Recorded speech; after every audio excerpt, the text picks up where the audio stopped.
Buenas tardes, Rebeca. Espero te encuentres muy bien el día de hoy. Bueno, para poder comprender un poquito más al respecto del control de calidad de los enlatados, lo tenemos que dividir en dos. El control de calidad específicamente para la lata en sí y lo que nos va a proveer para lo que es el alimento y el control de calidad del alimento. Entonces, desde ese punto de vista, hay dos formas en que nosotros vamos a ir visualizando lo que son las técnicas. Obviamente son técnicas distintivas para cada uno de los espacios.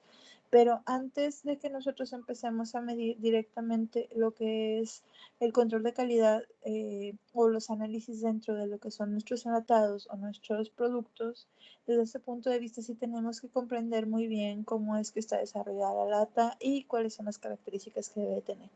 Buenas tardes, Fátima, espero te encuentres bien.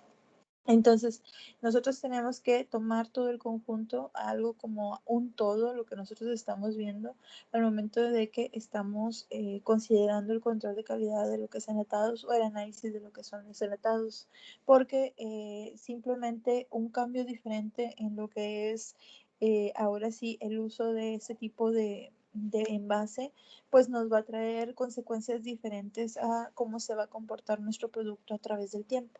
Ojo, hay muchos análisis que no voy a adentrarme en ellos, los voy a mencionar porque ya los hemos mencionado anteriormente, entonces voy a platicar un poquito más de los análisis nuevos y todos los demás pues simplemente los voy a mencionar o voy a decir alguna que otra distinción. Porque como les digo, al estar hablando de alimentos, pues hay muchos análisis que ya vimos con anterioridad que se van a repetir. Entonces, desde ese punto de vista, simplemente es mencionarlo para que ustedes sepan qué se hace, pero ya no me voy a adentrar en las metodologías porque ya las hemos estudiado anteriormente. Entonces, bueno, cuando nosotros estamos viendo lo que son nuestros productos, una de las metodologías más grandes de conservación son obviamente los envases. Entonces los envases nos van a dar pie para la forma como nosotros vamos a ver que se comporte nuestro producto a través del tiempo.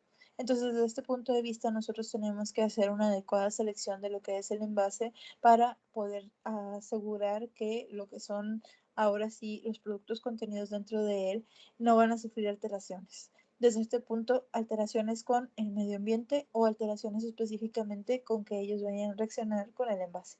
Entonces, hay muchas maneras en que nosotros podemos irlo visualizando y tenemos que decidir cuáles son las más importantes. Desde este punto de vista, lo que son los enlatados tienen una importancia muchísimo más grande en lo que nosotros hemos visto a través del tiempo para los métodos de conservación directamente de nuestros alimentos. Y esto con el fin de que específicamente al nosotros utilizarlo y tener estos cerrados herméticos, pues podemos garantizar que el producto se va a mantener más y mejor a través del tiempo. Entonces es muy usado, es una característica bastante considerable y tenemos que ver primero algunas consideraciones o cualidades que pudiera llegar a tener lo que es nuestro envasado, en este caso la hojalata. Obviamente tenemos que tomar en cuenta que hay otros tipos de envases, podemos usar envases plásticos, envases de, existen demasiada cantidad de plásticos referentes que podemos estar utilizando, podemos estar utilizando PVC o polietileno, poliestirenos o hay un montón de cosas, simplemente por ejemplo el PET es muy usado últimamente para lo que es el envasado de muchos productos, sobre todo productos líquidos, podemos utilizar vidrio y en el caso de este tipo de productos pues hay aleaciones y nosotros básicamente vamos a hablar de la mayoría de los enlatados van hacia alimentos y no hacia refrescos. ¿Por qué? Porque son diferentes características al momento en que estemos visualizando cada una de ellas.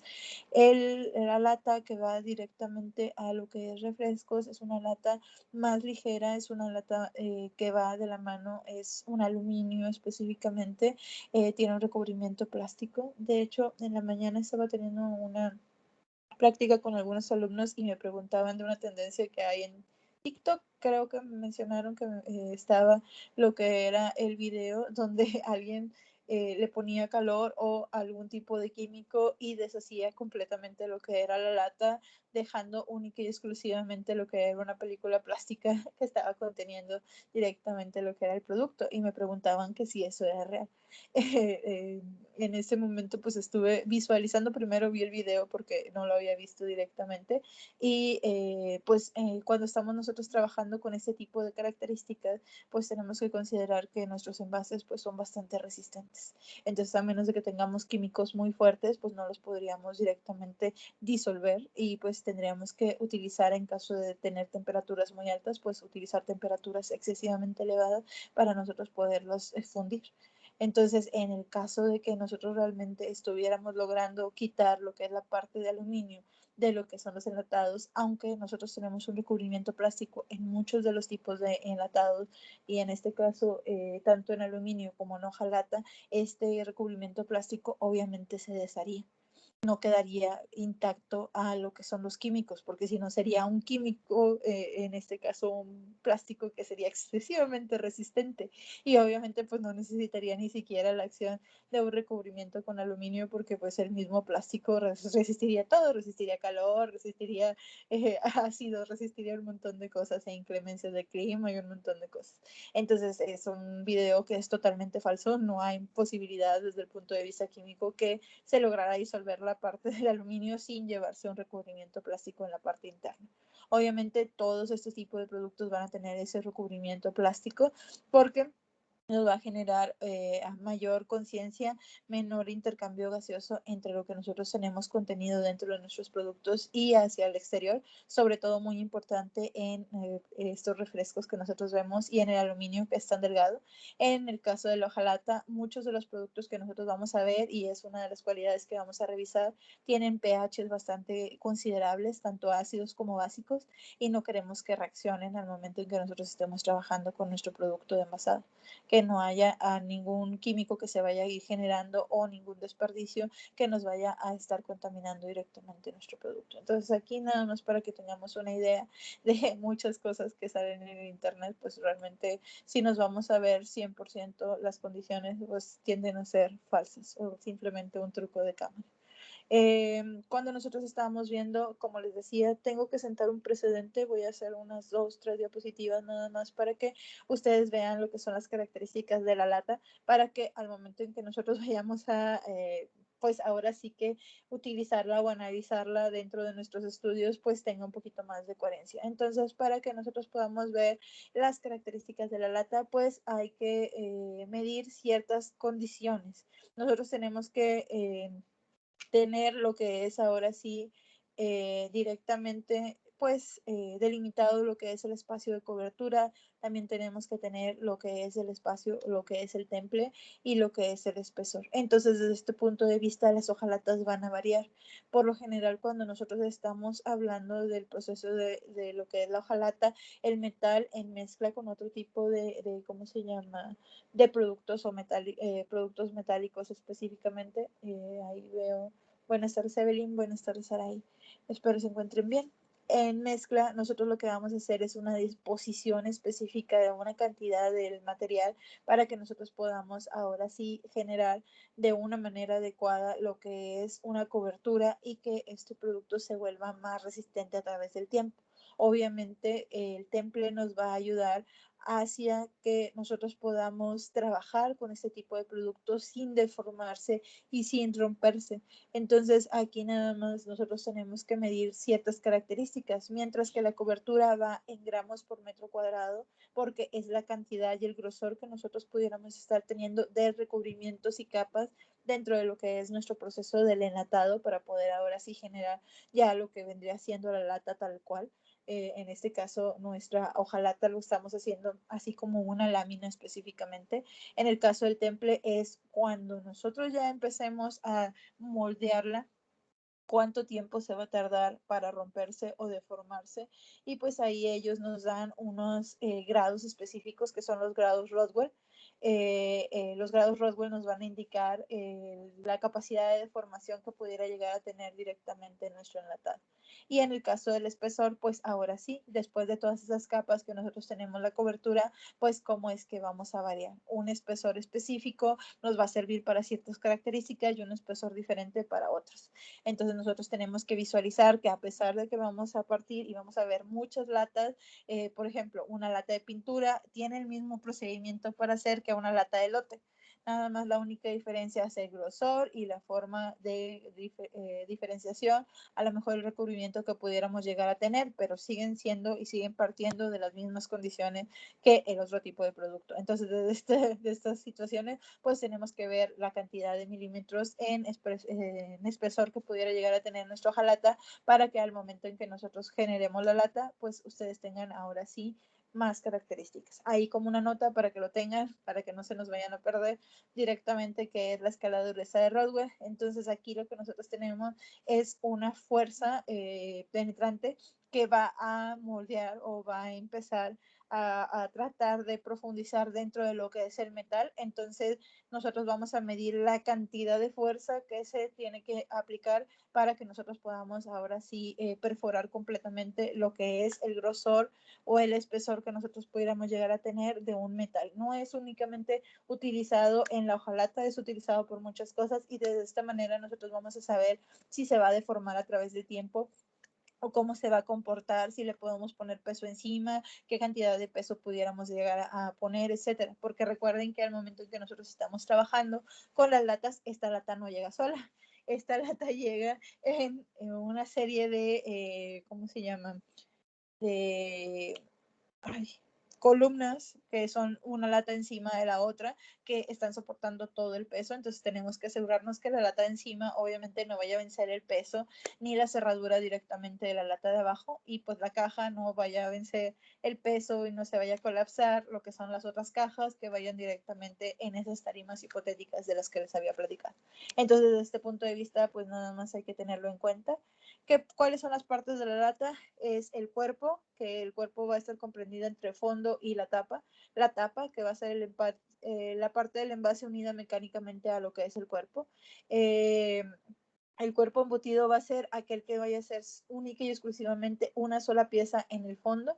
El cuerpo con costuras es aquel que va a tener una costura, dos costuras, tres costuras en los extremos, dependiendo de la variación que nosotros vayamos a estar generando al momento en que estemos moldeando directamente lo que es nuestro hojalata. También tenemos lo que es el remache, que es la unión doble de donde nosotros estamos juntando directamente lo que es ahora sí la hojalata para poderle dar la forma final. Si quisiéramos que fuera cuadrada, pues cuadrada, ovalada o redonda específicamente. Y pues obviamente la soldadura que va a ser la unión, ahora sí, donde nosotros estamos ayudando a que no se nos vaya a despegar directamente lo que es nuestro producto. Aquí ustedes pueden ver una lata en las condiciones que nosotros normalmente pudiéramos llegar a conocer. Entonces tenemos el cuerpo, lo que es la costura lateral, que es esta parte de la soldadura, donde nosotros estamos viendo la unión de la hojalata, la parte del fondo, que era donde yo les decía que estaban ahí, sí, lo que es la información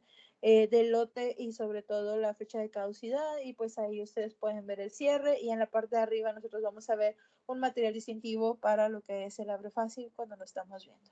Entonces, una vez, y esto nada más entra como parte de el previo, porque pues de esta manera nosotros nos vamos a poder dar cuenta cómo es que vamos a medir ahora sí lo que son los análisis directamente del enlatado.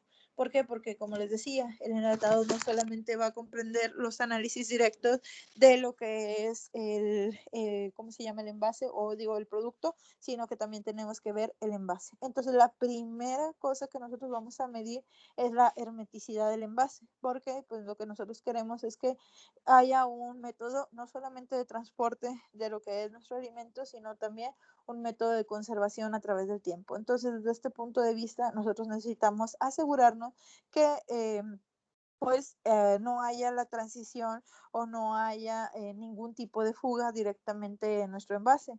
Entonces, aquí nosotros tenemos que medir la hermeticidad del envase y desde este punto de vista nosotros vamos a ver y vamos a tomar decisiones. Ojo, no todos los envases van a tener las mismas características, pero aquí sí tenemos que tomar en cuenta que es muy importante que nosotros midamos la hermeticidad de los lotes que nosotros vayamos a traer de envases para poder visualizar que están en las condiciones adecuadas y que no vayamos a dañar el producto simplemente porque los pusimos en un lugar que no deberíamos, porque pues aquí ya ustedes saben, nosotros podemos hacer todo bien dentro de lo que es el alimento, pero si tenemos un envasado inadecuado o un envasado deficiente, pues vamos a echar a perder el trabajo, lo que es las horas hombre o ahora mujer que están trabajando directamente en este tipo de producto y también todos los insumos, ingredientes y aparte todo lo que conlleva, luz, agua, gas y todo lo que conlleva alrededor de la forma en que nosotros estamos generando el alimento. Entonces sí tenemos que visualizar que los envases pues ahora sí que son la última parte, la parte más decisiva al momento en que nosotros estamos trabajando con un producto. Entonces, los envases de las conservas tratadas por calor deben de ser herméticos, sobre todo para que no tengamos ningún tipo de contaminación o fugas.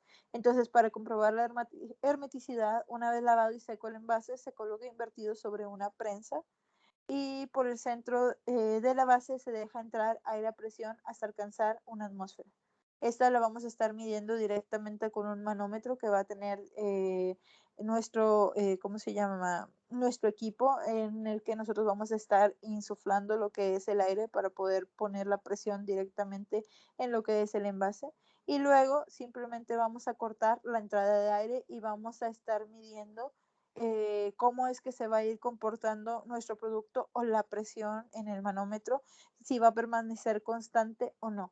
Si permanece constante al momento en que nosotros estemos trabajando, pues obviamente tenemos un cierre hermético. Si no permanece constante, automáticamente nosotros sabemos que este producto llega con deficiencia. Entonces, ¿qué es lo que pasa? Lo que nosotros hacemos es en lo que es nuestra lata completamente cerrada ya con cerrado el abre fácil, todo si es el caso. Lo que nosotros vamos a hacer es por el lado que no tiene el abre fácil, vamos a insertar un manómetro y vamos a insertar una manguerita pequeña para poder insuflar aire. Una vez que lleguemos a lo que es una atmósfera específica dentro de lo que es nuestro producto, o en este caso la lata que no tiene absolutamente nada, pues la vamos a mantener. Vamos a ver qué tanto tiempo se va a mantener a través de esto. Obvio que si nosotros dejamos de insuflar aire y inmediatamente perdemos lo que es la presión en el manómetro, pues sabemos que hay fugas. Entonces eso quiere indicar que hay una mala soldadura directamente en lo que es nuestro producto y pues no lo deberíamos de estar utilizando para poder enlatar directamente alimentos porque vamos a tener derrames o vamos a tener contaminaciones específicas. Entonces, desde este punto es una técnica muy sencillita, pero nos trae mucha información al respecto cuando nosotros lo estamos generando. Entonces, aquí sí tenemos que tener mucho cuidado con la hermeticidad directamente del producto. Luego nosotros vamos a ir midiendo lo que es el cierre del envase. Entonces el control de cierre en conservas envasadas en lata es un parámetro fundamental para asegurar la correcta conservación del producto. Los parámetros utilizados para determinar la calidad de un cierre son la superposición y la compacidad. Entonces, todas las medidas se expresan en milímetros y las fórmulas para calcular el porcentaje de superposición y compacidad eh, van a ser las siguientes. Entonces ustedes van a ver compacidad que es igual a 100 por 3ET más 2S entre E. Ahorita les voy a decir qué significa cada una de estas letritas porque me van a decir, la maestra está hablando de cosas que no entiendo. Y la superposición son 100 por Y más X más 1, 1 más ET por ET menos L por L entre, y ahí ustedes van a ver todo lo que es la superposición. No tiene caso que se los lea todo completo, pero ahí ustedes pueden ver.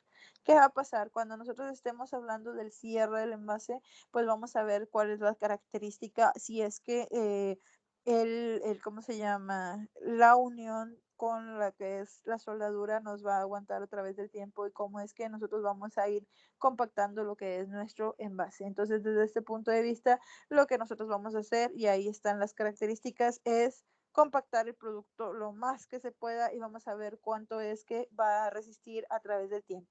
Entonces ahí ustedes pueden ver marcado lo que son las características de cada uno de estas letras que les mencionaba. Entonces la E mayúscula es espesor del cierre, la L es la longitud del cierre, la Y es longitud del gancho de la tapa, la X es la longitud del gancho del cuerpo, la A es la superposición de los ganchos, la M es la profundidad del ribete, la ET es el espesor de la tapa, la GC es el espesor del cuerpo.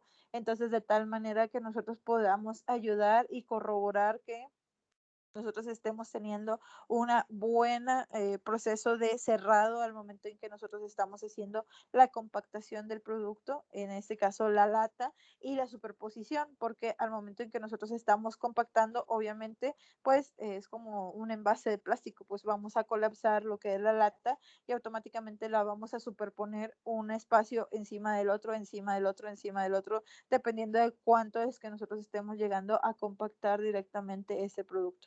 Entonces, de esta manera nosotros vamos a ver cómo se va a comportar a través del tiempo la cerradura y si realmente va a aguantar. Cuando nosotros empecemos a hacer la compactación, en caso de que no esté bien cerrado, pues automáticamente se va a desdoblar. Nosotros vamos a ver que se va a soltar lo que son las cerraduras o en este caso la soldadura y pues automáticamente esto que nosotros teníamos en cilindro, en círculo, en óvalo, en cuadrado, pues automáticamente se va a liberar y ya nosotros vamos a poder visualizar que no está bien cerrado. Entonces, desde este punto de vista, pues aquí nosotros podemos obtener un montón de información al respecto y por eso era importante que comprendiéramos un poquito más de lo que son las latas y las características para que al momento en que ustedes vieran esto no nos perdamos así como que de qué está hablando la maestra. Entonces, desde este punto de vista, estas también son características que nosotros tenemos que visualizar cuando estamos generando lo que es el control de calidad de los enlatados. Siguientes análisis que podemos llegar a hacer, pues el pH. Y como les decía, hay muchas técnicas que vamos a estar repitiendo y no me voy a extender excesivamente mucho al respecto porque pues ya las hemos visto y las hemos hablado en otras características, en otros alimentos o en otras secciones. Entonces pues no tiene caso que me extienda excesivamente. Entonces el pH, pues las conservas se van a clasificar según su pH en conservas ácidas, que son aquellas que presentan valores de pH inferiores a 4.6 ya que ya sea por las características de la acidez de la materia prima o bien por la adición del acidulante al líquido de gobierno. El líquido de gobierno es ese líquido con el que nosotros vamos a encontrar sumergido lo que es nuestro alimento. El líquido de gobierno puede ser dulce o salado, dependiendo del tipo de producto que nosotros estemos generando. Entonces existe el líquido de gobierno dulce para aquellas conservas que nosotros vemos como duraznos en almíbar, piñas en almíbar, cosas así, saladas de frutas y existe el líquido gobierno en salado o directamente en ácido en caso de que nosotros tengamos ya una verdura, una legumbre, etcétera.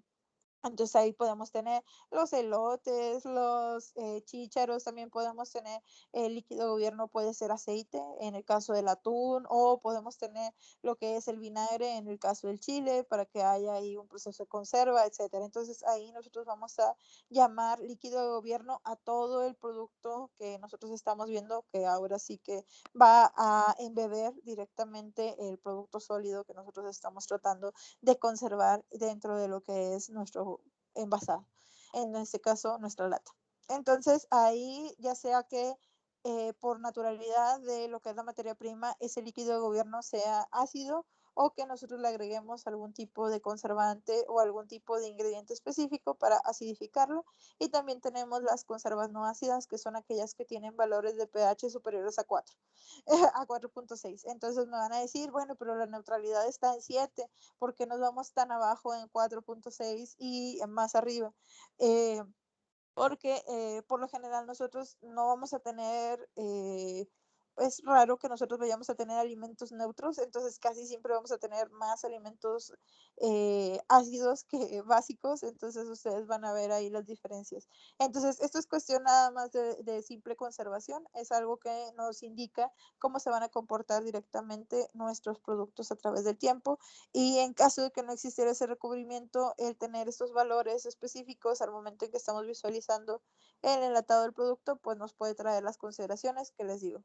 En caso de que no haya el recubrimiento, pues va a interactuar con el medio ambiente. Entonces, según esta clasificación, las conservas ácidas se consideran seguras tras aplicar un tratamiento de pasteurización. Sin embargo, las conservas no ácidas requieren de tratamientos más intensos para garantizar su inocuidad. La medición de pH del producto homogenizado se realiza por un potenciómetro referido a 20 grados centígrados, Una vez calibrado el aparato con las soluciones, la pH 4 y pH 7 que habíamos estado trabajando, introducimos los electrodos en la muestra homogenizada y la determinación debe realizarse una vez estabilizado el pH en el producto y por duplicado o triplicado que ya hemos visto. Entonces aquí, como les digo, cuando nosotros estamos hablando de una conserva ácida, nosotros con simple pasteurización, 60 grados centígrados, una cantidad de tiempo específica, nosotros vamos a tener que es una conserva segura. Para que nosotros tengamos una conserva segura en condiciones no ácidas donde cabe la posibilidad de que haya más crecimiento bacteriano, pues necesitamos tratamientos más intensos y tenemos que asegurarnos que el alimento que esté contenido en esta, ¿cómo se llama? En esta lata, pues lo resista. Entonces aquí podemos tener tratamientos de esterilización, podemos llegar a 100 grados, podemos a lo mejor no tener tanta temperatura, pero sí podemos poner presión. Entonces por eso es importante que las latas resistan todo este tipo de tratamientos porque, como les decía, son más seguras las conservas ácidas que obviamente las conservas que tiran hacia lo básico. Entonces, para no quedarnos de, sí, tenemos conservas, ¿cómo se llama? De a partir de pH 7 van a ser las básicas y podemos decir que las otras a partir de 5 son seguras. No, ahí nosotros nos damos cuenta que pH 5 carece todavía la cantidad de microorganismos y de una manera bastante grande. Entonces, por eso es que se baja la característica para que nosotros podamos ir visualizando. Hasta 4.6 con pasteurización, completamente seguro. De 4.6 en adelante, otro tipo de métodos para que nosotros podamos asegurarnos que nuestro producto esté en las condiciones correctas y no le vaya a hacer daño a nadie. La actividad acuosa ya la hemos visto, ya la hemos platicado en anteriores consideraciones, entonces nada más para que la tengan en cuenta. Va a ser un parámetro estrechamente relacionado con la humedad del alimento. El AW del alimento se puede reducir mediante la extracción de agua o mediante la adición de solutos. Este es un caso de algunos tipos de conservas vegetales como las mermeladas, las jaleas, las confituras y las compotas, y se determina mediante un equipo específico, ya lo hemos visto, por medio de lo que es la técnica del rocío. También podemos hacer la determinación de la acidez libre, que va a ser un parámetro que determina la seguridad de algunos productos como las aceitunas y los encurtidos.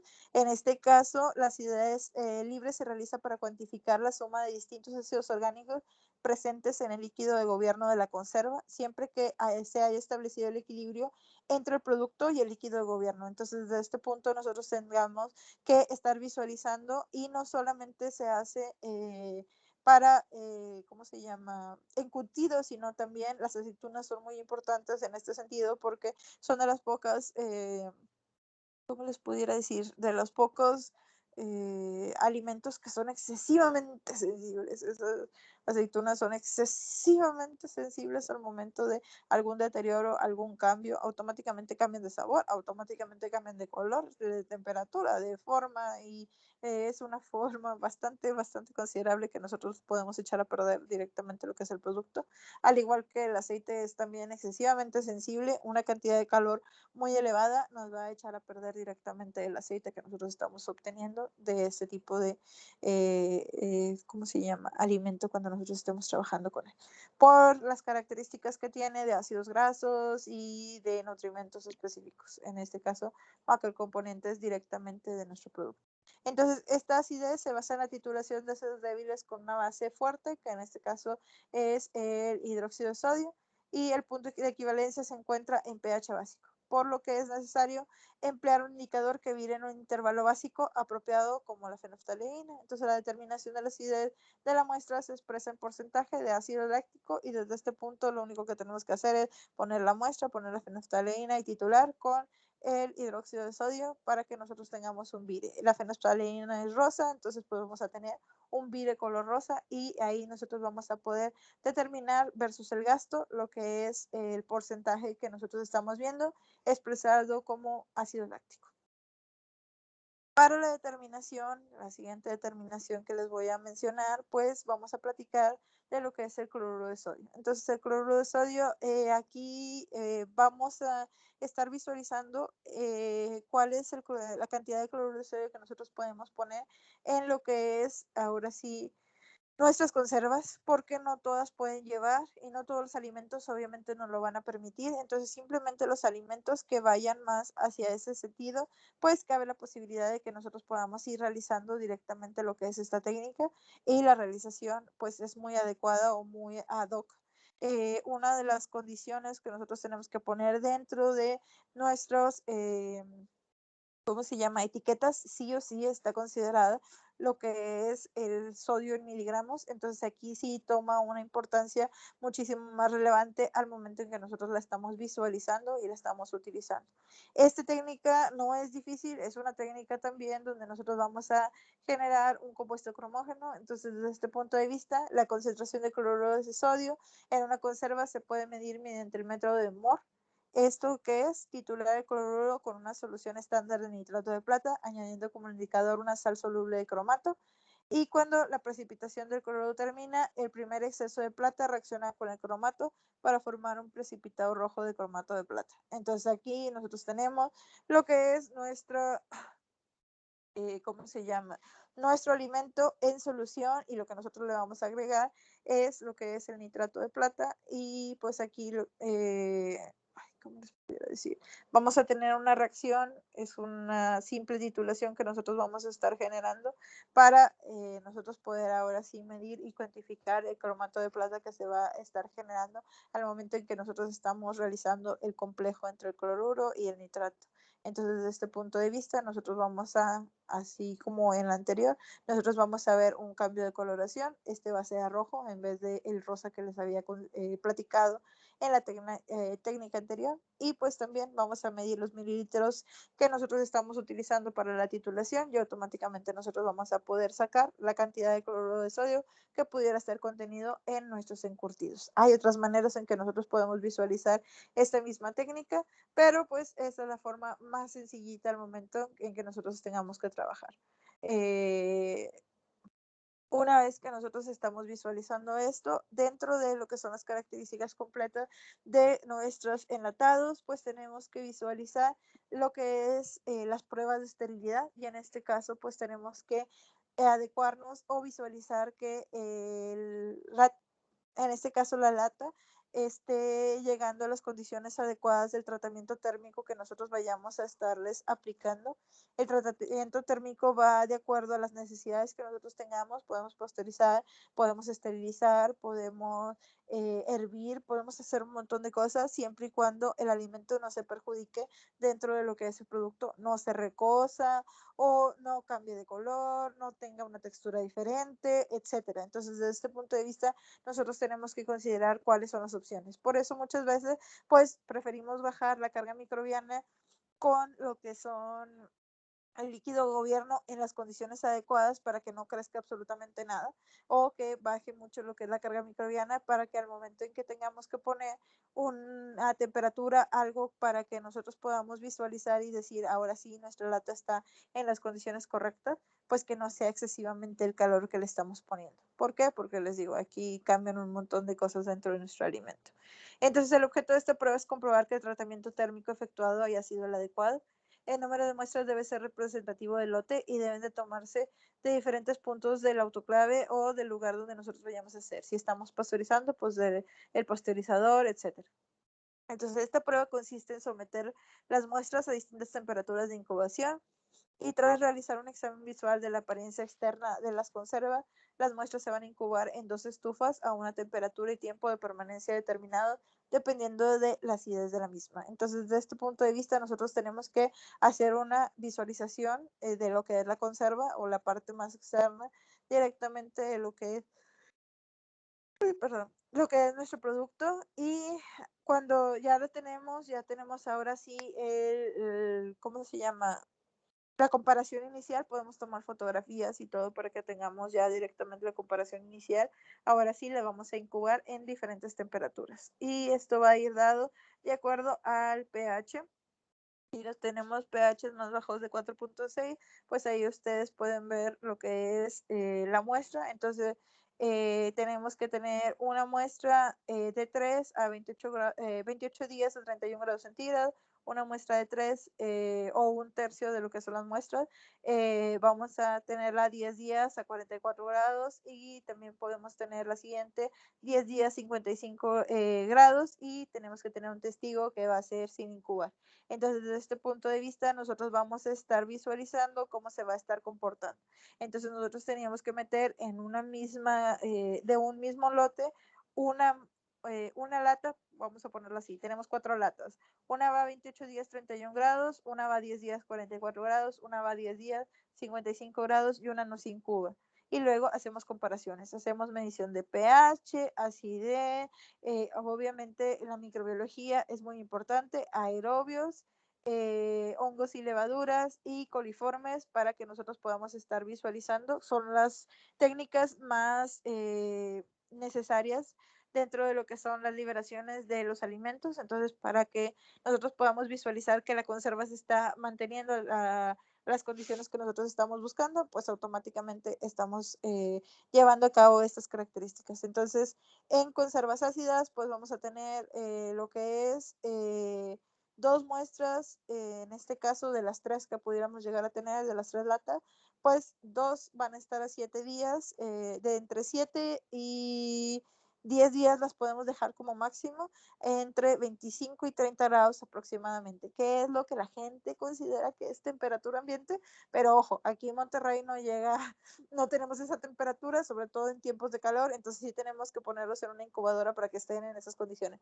porque mucha gente les va a decir, déjalo así en temperatura ambiente, pero nosotros alcanzamos temperaturas de hasta 40 y tantos grados, entonces sí tenemos que considerar muy bien al respecto y ponerlo en la incubadora adecuada, porque es un error muy clásico que se tiene en el momento en que nosotros estamos realizando este tipo de técnicas, que la gente asume que a temperatura ambiente de todos lados es igual y aquí no, aquí la temperatura ambiente llega a una temperatura pues bastante elevada, entonces sí tenemos que tomar en cuenta. Obviamente en las conservas ácidas también vamos a tener lo que es la muestra testigo que nos va a estar sirviendo de apoyo como comparación inicial y luego vamos a hacer la visualización. Entonces, se considera que hay esterilidad comercial cuando se cumplen los siguientes requisitos a través del tiempo. Entonces, nosotros lo vamos a dejar, recuerden la máxima, son 28 días que vamos a estar ahí considerando y pues obviamente una vez que pasen los 28 días vamos a hacer las comparaciones.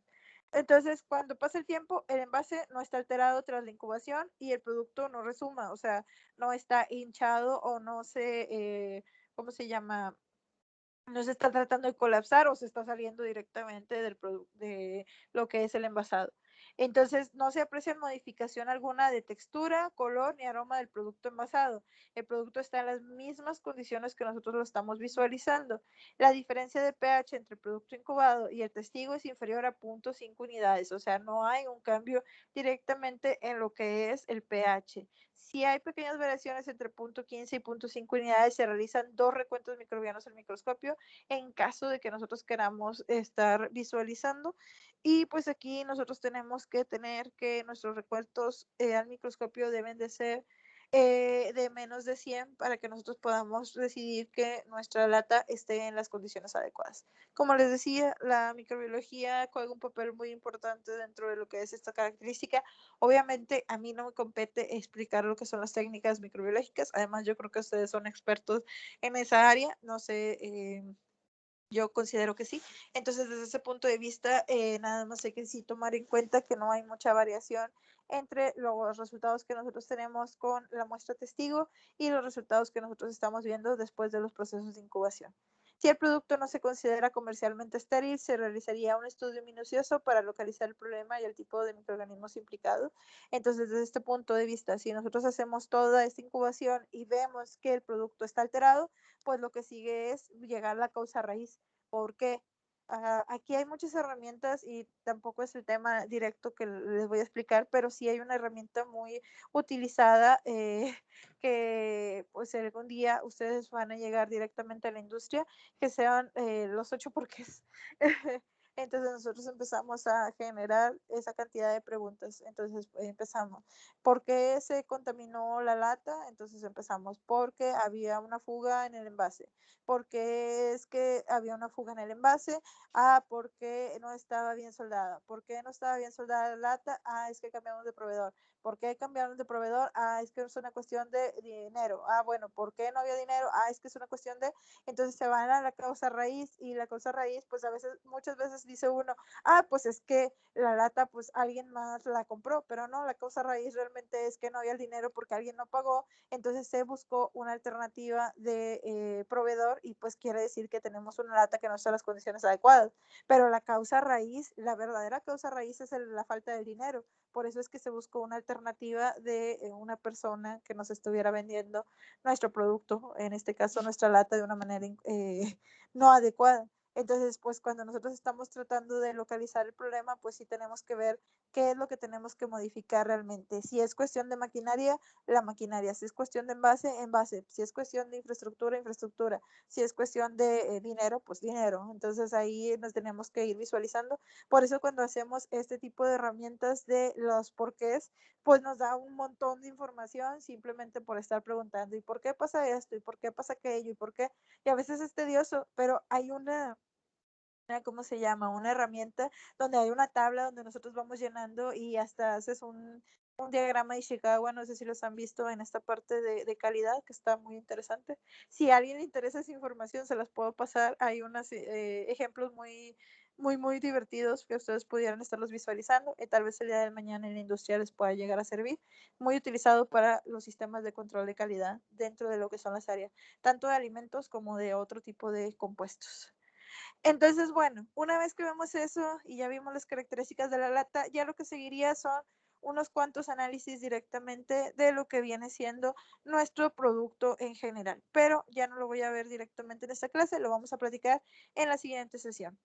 Entonces, aquí preguntaría, ¿existen dudas? Y si no existen dudas, es el momento de poner presente en el chat para tomarlo en cuenta para su asistencia.